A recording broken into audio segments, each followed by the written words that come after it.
Hi guys, welcome back to my channel, and this is your girl Yves once here again. So as you can see from the title, today I'll be showing you how to make your own hair mayonnaise.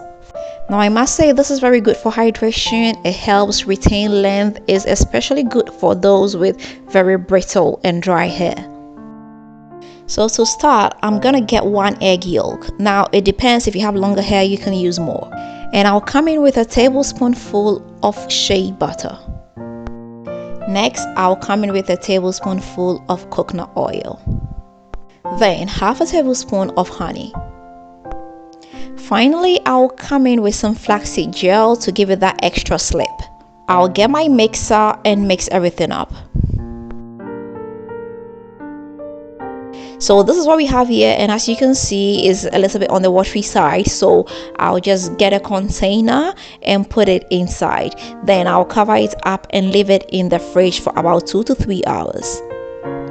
So it's been after 2 to 3 hours, and as you can see it has really thickened up.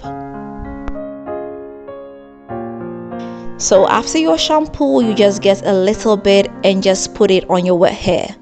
Thus you can leave in your hair for about 20 minutes or even 1 hour. Afterwards, just rinse it out with lukewarm water.